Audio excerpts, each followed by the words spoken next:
नमस्कार छात्र मित्रों, मैं सौ रूपाली विकास गुरु लक्ष्मणराव किर्लोस्कर विद्या मंदिर पलूस। विषय हिंदी, कक्षा 7वीं।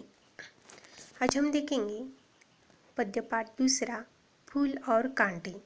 कवि है अयोध्या सिंह उपाध्याय हरिऔध। इनका परिचय। हरिऔध का जन्म 15 अप्रैल 1865 को उत्तर प्रदेश के आजमगढ़ जिले के निजामाबाद नामक स्थान में हुआ। वह हिंदी साहित्य सम्मेलन के सभापति रह चुके हैं और सम्मेलन द्वारा विद्या वाचस्पति की उपाधि से सम्मानित किए जा चुके हैं। प्रिय प्रवास हरिऔध जी का सबसे प्रसिद्ध और महत्वपूर्ण ग्रंथ है।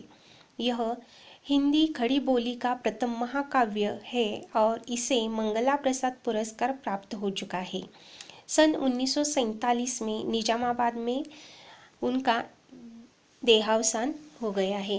उनकी जो रचनाएं हैं, प्रिय प्रवास, पद्य प्रसून, वैदेही वनवास, अतखिला फूल, प्रेमकांता आदि आप हिंदी के एक आधार स्तंभ है।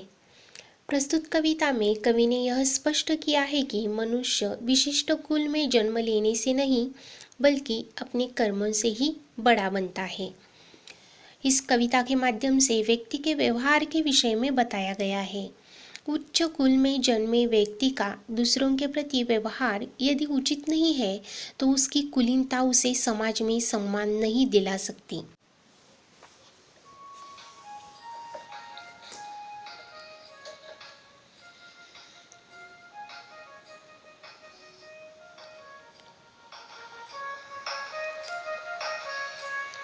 है जन्म लेते जग में एक ही पौधा उन्हें है पालता। है जन्म लेते जग में एक ही पौधा उन्हें है पालता। रात में उन पर चमकता चांद भी, रात में उन पर चमकता चांद भी एक ही सी चांदनी है डालता। है जन्म लेते जग में एक ही पौधा उन्हें है पालता।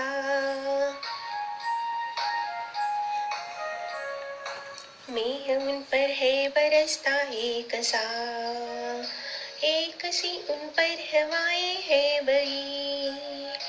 मेह उन पर है बरसता एक सा, एक सी उन पर हवाएं है बही।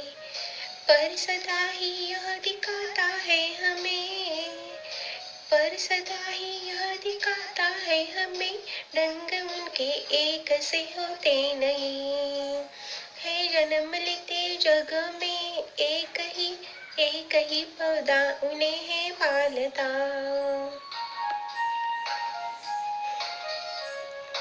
छेद कर कांटा किसी की उंगलियां, फाड़ देता है किसी का वरवसन।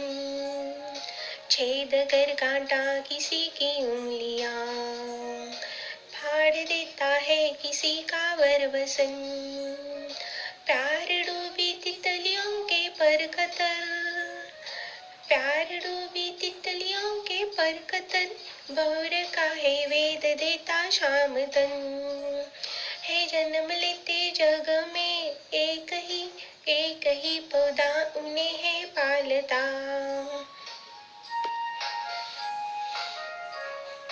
फूल लेकर तितलियों को गोद में, भौर को अपना अनूठा रस पिला।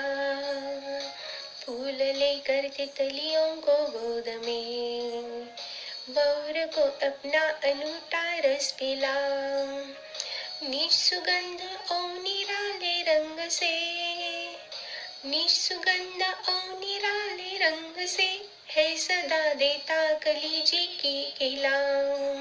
है जन्म लेते जग में एक ही पौधा उन्हें है पालता।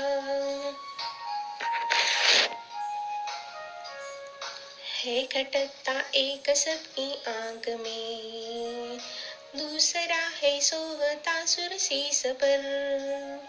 है खटकता एक सबकी आंख में, दूसरा है सोहता सुर शीस पर, किस तरह कुल की बड़ाई काम दे, किस तरह कुल की बड़ाई काम दे, जो किसी में हो बड़प्पन की कसर है। जन्म लेते जग में एक ही पौधा उन्हें है पालता, रात में उन पर चमकता चांद भी, रात में उन पर चमकता चांद भी, एक ही सी चांदनी है डालता, एक ही सी चांदनी है डालता, एक ही चांदनी है डालता।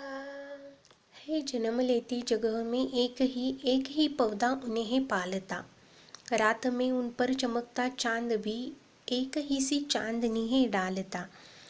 यहाँ फूल और कांटे एक ही स्थान पर जन्म लेते हैं, एक ही पौधे पर वे दोनों पलते हैं। रात्रि के समय जब आकाश में चांद अपनी शीतल चांदनी फैलाता है, तब फूल और कांटे दोनों को समान रूप से वह चांदनी मिलती है। मैं उन पर है बरसता एक सी उन पर हवाएं है वही, पर सदा ही यह दिखाता है हमें, ढंग उनके एक से होते नहीं। यह मेघ यानी बादल, जब बादल पृथ्वी पर जल बरसाते हैं तो दोनों पर समान रूप से बरसाते हैं। जब प्यारी हवा बहती है तब भी दोनों के ऊपर समान रूप से बहती है, परंतु एक जैसी परिस्थितियों में पल कर भी फूल और कांटे का स्वभाव एक जैसा न होकर एकदम भिन्न होता है। छेद कर कांटा किसी की उंगलियां फाड़ देता है किसी का वरवसन, पैर डूबी तितलियों के पर कतर, भौर का है वेद देता शामतन। यहाँ छेद कर कांटा किसी की भी उंगलियों को छेद कर घायल कर देता है और किसी की सुंदर वस्त्र फाड़ देता है। यहाँ वर यानी सुंदर, वसन यानी वस्त्र। जब फूलों पर आकर्षित होकर सुंदर तितलियां प्यार से फूलों के पास आती है तो कांटा उनके पंखों को काट देता है। यहाँ पर यानी पंख। भौरे के शरीर को छेद देता है। यहाँ वेदना यानी घायल करना, छेदना। भौरे यानी भौरा, शाम सांवला। यह भौरे का सांवला तन जो है उसको वो छेद करता है या घायल कर देता है। फूल लेकर तितलियों को गोद में, भौर को अपना अनूठा रस पिला, निज सुगंध और निराले रंग से है सदा देता कली जी की खिला। यहाँ दूसरी ओर फूल तितलियों को प्यार से अपनी गोद में जगह देता है, भौरों को अपना रस पिलाता है, अपनी मदमाती सुगंध और रंगों की निराली छटा से सभी के मन को प्रसन्न कर देता है। यहाँ जी की कली खिलना, इसका अर्थ है खुश होना। तो यहाँ जी यानी मन, अपने रंग से भौरों को रस पिलाती है, अपना सुगंध और निराली छटाओं से सभी के मन को प्रसन्न कर देता है ये फूल। है खटकता एक सबकी आंख में, दूसरा है सोहता सुर शीस पर, किस तरह कुल की बड़ाई काम दे, जो किसी में हो बड़प्पन की कसर। यहाँ सोहता यानी शोभा देना, सूर्य यानी देवता, शीस यानी सिर। अपने व्यवहार के कारण कांटा सबके आंखों में खटकता है, जबकि फूलों को देवताओं की शीश पर चढ़ाया जाता है, सिर पर चढ़ाया जाता है। यदि हमारे काम अच्छे न हो तो हमारा उच्च कुल में जन्म लेना हमारे किसी काम नहीं आता। ठीक है, धन्यवाद।